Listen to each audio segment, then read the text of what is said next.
Meus amigos, o Cruzeiro contrata o Gerson, paga praticamente 30 milhões de euros, e o Flamengo trazendo o titular da posição na seleção brasileira, né? Fala sério, né? O Lucas Paquetá. Meu Deus do céu. Cara, a diretoria do Flamengo negou até o último minuto enquanto pôde. Eles negaram tudo, negavam que não tem nada, que é especulação e tudo mais.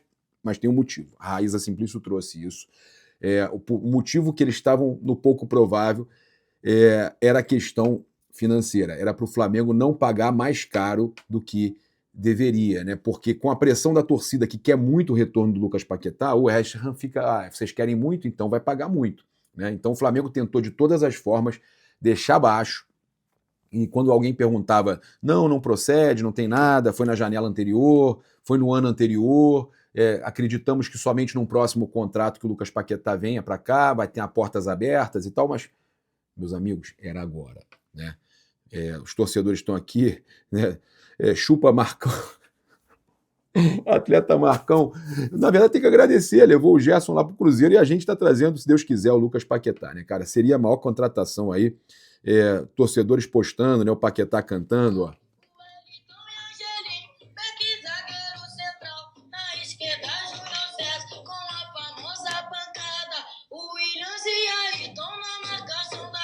Pô, sensacional, cara. Olha o Paquetá, o menino Paquetá.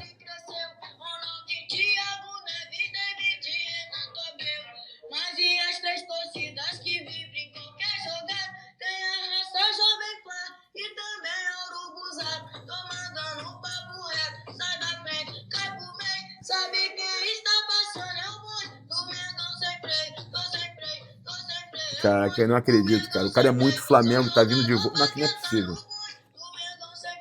Pô, o garoto, pô, cantando novinho. E eu falo pra vocês, cara, o Paquetá é a maior prova que o amor à camisa ainda existe.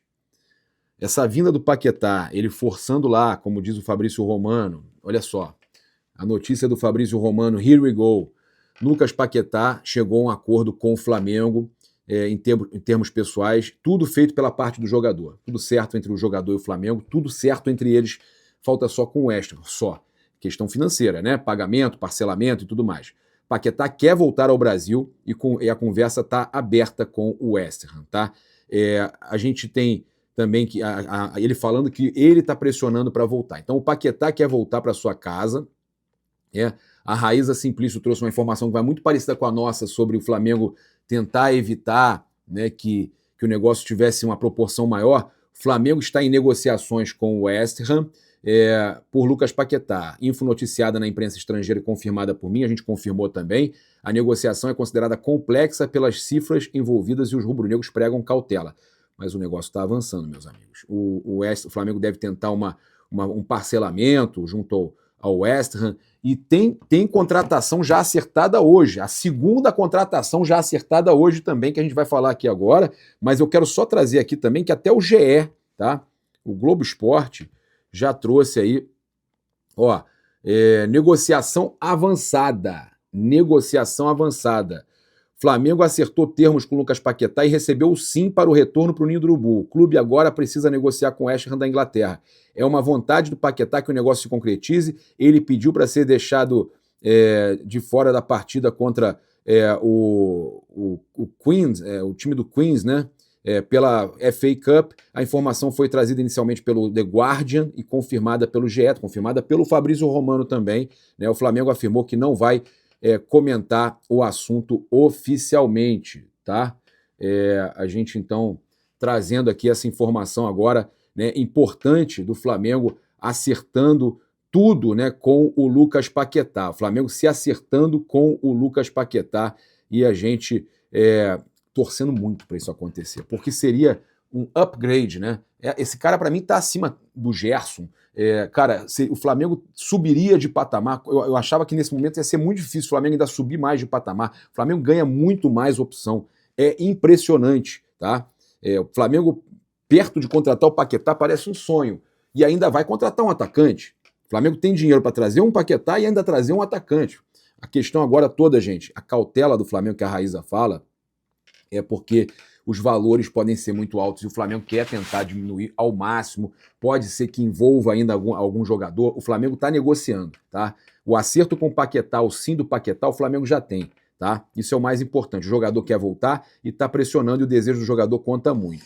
Olha, e a gente tem aqui também informação da Raíza Simplício batendo também, e a nossa, que o Flamengo realmente estava tentando contratar o André e dependia apenas do Gil Vicente aceitar liberar ele antes, e para liberar ele antes, o Gil Vicente queria que o Flamengo, óbvio, pagasse um valor e eles ainda contratarem um goleiro, tá? Eles tinham que garantir a contratação de um substituto. O negócio progrediu, o Flamengo acertou a contratação, o Vene trouxe a confirmação aqui agora, apesar de todo mundo ter dito que a Raíza estava errada, que não tinha negociação, que o André estava indo para o Botafogo. Balão, meus amigos, balão, chapéu no Botafogo. O André não está indo para o Botafogo, o André está indo para o Flamengo, tá?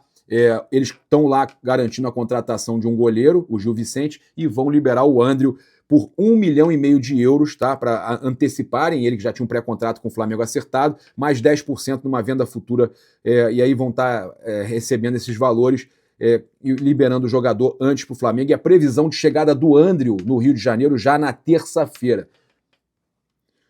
Rapaz, parabéns à Raíza pela informação do André, quando ninguém publicava, tentaram desmentir ela estava certa. André chegando é o segundo reforço do Flamengo na janela e ainda podemos ter Paquetá e um atacante, o Flamengo subindo o patamar. Olha, cara, eu prefiro o Paquetá do que você contratar o Almada. Paquetá tem identificação, torce pro Flamengo. O André é revelação, agarra demais. Dizem que lembra o Elton, aquele que era do Vasco, e dizem que até melhorado. Pô, é uma grande contratação. O Vitão é uma grande contratação para a zaga. E aí vai faltar o atacante. Se o Flamengo está nesse nível, trazendo Paquetá, fazendo essas movimentações, vocês acham que o Flamengo não vai trazer um grande atacante também?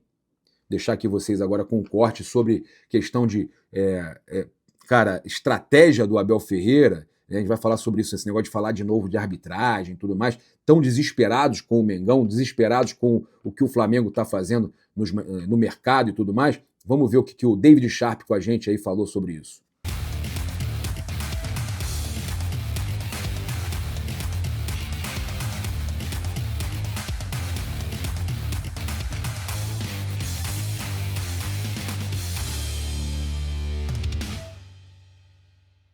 Mas olha, chegou o nosso convidado aí, o David Sharp. Colocar aqui na tela. Fala, Antenado, beleza? Biscoito Globo. Opa! Você gosta, né? Você gosta dessa camisa? Cara, essa camisa anda sozinha já, cara. Essa camisa aqui tava pedindo passagem na viagem, não tava não? Ela tava no armário guardada aqui, tava doida para ser usada de novo. Muito tempo que eu não, desde a viagem. Essa camisa anda sozinha já, cara. Pô, pelo amor de Deus. Andou tanto sozinha na viagem que ela ficou guardada no armário quase 6 meses. Aí aqui, ó. Pô, você que é um cara declaradamente da direita usando camisa da Globo, é brincadeira, cara. Mas não é da Globo, é Biscoito Globo, é diferente. Pô, mas é Globo, porra. Mas não é da Globo. É da Globo? Se for da Globo, eu tiro agora. Fico sem camisa. Agora. Pode tirar. Não, sem camisa não. Ué, eu tenho que ficar sem camisa, porra. Se eu tirar a camisa aqui, como é que eu vou botar outra? Vamos direto aos temas, pra gente não se alongar muito. Esse ano não passa, hein, o rebaixamento do São Paulo, hein? No Paulista, inclusive, hein? Quem sabe? Impeachment, situação financeira, situação séria lá. Olha, se bobear, o São Paulo esse ano não passa. Lembrando que só Flamengo e São Paulo que nunca foram rebaixados, né? O Santos caiu, o Inter caiu, eram 4, né? Era Flamengo, Inter, Santos e São Paulo. Agora só Flamengo e São Paulo. E desse ano a gente pode ter o Flamengo como o único que nunca caiu. Mas eu quero te perguntar o seguinte, para a gente ir direto ao ponto. Primeiro, chororô do Abel. É estratégia isso? Já começa o ano com a estratégia de pressionar a arbitragem, já jogar para cima do Flamengo, sabendo que o brasileiro começa em janeiro, já está botando pressão para cima da arbitragem contra o Flamengo, quando ele fala do Flamengo, de asterisco e de não sei o quê, que o VAR agora já melhorou em relação a Libertadores. É estratégia do Abel? E aí eu já vou te emendar uma outra pergunta. O Abel está obsoleto? O Abel está luxemburgando? Falava isso do Mourinho, lembra? Que o Luxemburgo era um grande treinador, ganhava títulos, era um cara, porra, é elogiado até hoje, mas o Ronaldo, até o Fenômeno, falou que era um excelente treinador, mas tinha os problemas dele de gerir grupo e tal. Mas o Luxemburgo, ele teve um sucesso absurdo, né? Ganhou uma sequência grande de títulos e depois parece que não evoluiu, não conseguiu mais evoluir. Eu queria te fazer essa pergunta. Primeiro, é estratégia do Abel? Segundo, ele está luxemburgando sem querer criticar o Luxemburgo, tá? Apenas porque aconteceu isso. Depois o Luxemburgo não conseguiu mais ter grandes trabalhos no futebol brasileiro. Mourinho português, falavam que era o Luxemburgo, né? Luxemburgo português, e o Rafa Benítez, que o Rafa Benítez também era o Luxemburgo que habla. Lembra disso? Mas eu acho que em relação ao Abel, não. Por que eu digo isso? Porque o Abel não teve nem tanto tempo assim como o Luxemburgo de auge, né? O Luxemburgo teve um auge bem mais longo que o Abel. O Luxemburgo treinou o Real Madrid, né? O Luxemburgo fez trabalhos espetaculares em vários times durante a década de 90 e os próprios anos 2000 mesmo, até aquele Santos que foi campeão brasileiro, e logo depois ele foi contratado pelo Real Madrid. E no Real Madrid realmente acho que subiu ali a cabeça e ele desceu a ladeira, né? Ele se achou maior do que o futebol brasileiro. Eu não sei se o Abel tá se achando maior que o futebol brasileiro, não sei se é isso. O que eu acho que está acontecendo é que o Abel bateu no teto. O Abel não tem mais condição, eu acho que o trabalho dele já esgotou. Ele é um treinador carismático, apesar dessa coisa toda dele, né? Desse chororô, dessas reclamações, dessas expulsões. Ele é um cara carismático, ele é um cara que faz o time jogar competitivamente. Mas também a gente tem que lembrar que o Palmeiras tem um time muito forte, né? Um elenco muito forte, que o Palmeiras tem muito dinheiro. Então tem essas duas coisas. O Palmeiras tem muito dinheiro, mas também tem um treinador que é muito competitivo. Agora, a Leila mesmo já tinha dito, acho que tem uns 2 anos, que o Abel era o presidente do futebol do Palmeiras. Você lembra dessa entrevista da Leila? Que o Abel que decidia tudo. Lembro. Ela falou isso até acho que no Roda Viva, foi algum programa desses, assim, de TV aberta. E que o Abel que decidia tudo, que ele que entendia. A Leila prometeu que não ia criticar o Abel quando ele deu aquela entrevista na coletiva que ele falou que ele só dava explicação para a mulher dele, para a mãe dele e para a Leila Pereira. Ou seja, o Abel e a Leila são um em carne. Agora, para criticar o Zico e o BAP, a Leila estava ok. Agora, para criticar o próprio Abel Ferreira, quando ele foi desrespeitoso com uma mulher na coletiva, ela não foi, né?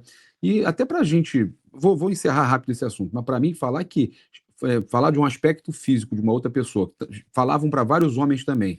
Falar para homem ou para mulher não é machismo, não é feminismo, não tem nada a ver, né? Nada a ver, nada a ver. Isso aí acho que até já foi superado, né? Tanto que a própria nem prolongou o assunto, morreu aí. Eu acho que vai ficar muito bem morrido aí, porque isso aí realmente levar para lado de feminismo é ridículo. Mas a Leila até me surpreendeu quando ela deu uma cutucada no Abel, acho que foi já no final do ano passado, né? Quando o Abel falou alguma coisa de asterístico, que o Palmeiras não ganha nenhum título com asterístico. Falou de novo ontem. Então, mas quando o Abel falou isso no ano passado, numa coletiva daquelas finais lá, a Leila deu uma cutucada, falou, não tem nada disso, a arbitragem não influenciou e o Palmeiras perdeu porque mereceu perder, e é isso. Foi a primeira vez que eu vejo a Leila, que eu vi a Leila ir contra o Abel.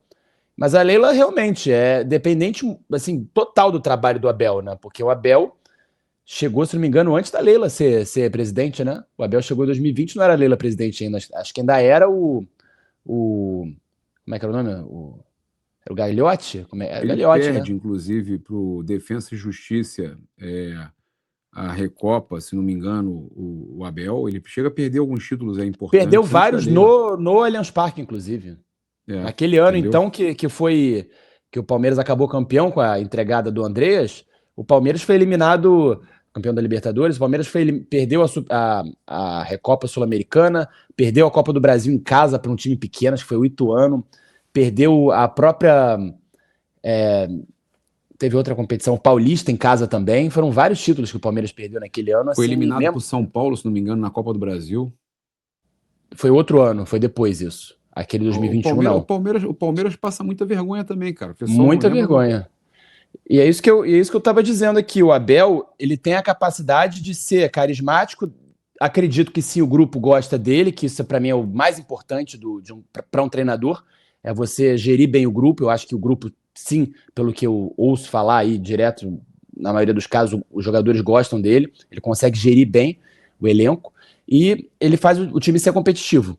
Isso, mais nada. Mas o resto é um treinador que é muito limitado, né? E como a Leila mesmo disse, que é o presidente do futebol do Palmeiras, ele veta muitas contratações que poderiam ser muito boas para o Palmeiras, né? Por exemplo, o Jorginho foi oferecido para o Palmeiras em janeiro do ano passado e ele não quis, porque se ele é o presidente do futebol do Palmeiras e o Jorginho não foi, quem que rejeitou? A Leila? O Anderson Barros? Não, o Abel. Então, realmente, a ideia de você escolher jogadores jovens, beleza, mas tem que ter uma mesclagem, né? E tem que ter jogadores jovens que sejam mais assim, digamos, como o Almada, por exemplo, veio, e o Luiz Henrique, que vieram para o Botafogo e já mudaram a cara do time. Você trazer Aníbal Moreno, trazer esses jogadores assim, o quê? É a estratégia dele falar da arbitragem de novo e a outra coisa, ele tá obsoleto ou ele nunca foi isso tudo? Eu acho que ele nunca foi isso tudo. Acho que ele nunca foi isso tudo. Ele nunca foi um cara como o Luxemburgo, por exemplo, que dominava ali, enxergava o jogo, lia taticamente, mudava, né, com as substituições durante o jogo. O Abel nunca foi isso. Você vê os títulos que o Palmeiras conquistou. 2020, pior final da história da Libertadores. 2021, ganhou porque o Andrés escorregou e entregou a paçoca. O Flamengo foi melhor naquele jogo. E o Flamengo estava, inclusive, no momento pior naquele período, né, de final de ano do que o próprio Palmeiras. O Campeonato Brasileiro de 2023, horroroso, na pipocada máxima do Botafogo.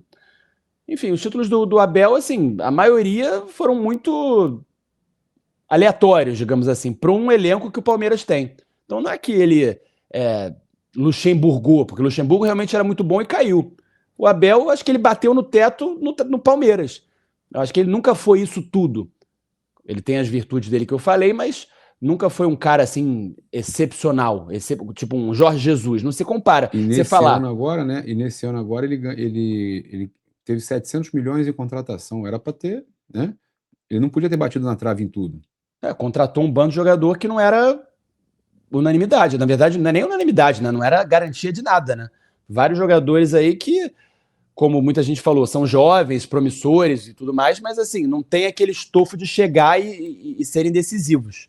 Isso fez toda a diferença. O jogador, muita gente temia, né? O Flamengo no final da temporada, com vários velhos, entre aspas, não vai aguentar o Palmeiras. Lembra quando tava ali a dupla Flaco e como é que é o Roque, né? O Vitor Roque, Flaco Roque. Estavam voando, ninguém vai segurar os dois jovens, não sei o quê, o Palmeiras está com um time jovem, vai atropelar todo mundo. E não é assim. Os velhos, entre aspas, do Flamengo jogaram muito bem e mostraram que sabem decidir na hora da verdade, né? Então acho que realmente é estratégia ou não? Eu acho que não.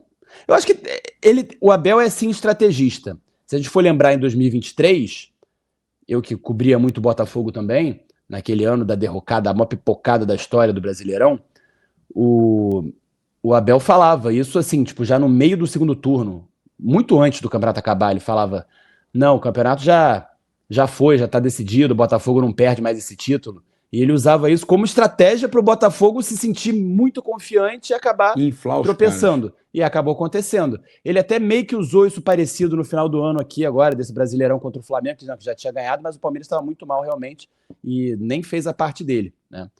E não deu certo. Mas eu acho que ele até tem estratégias. Estratégias ele tem. Mas eu acho que tem muito choro também. Esse negócio aí de asterisco é brincadeira, né?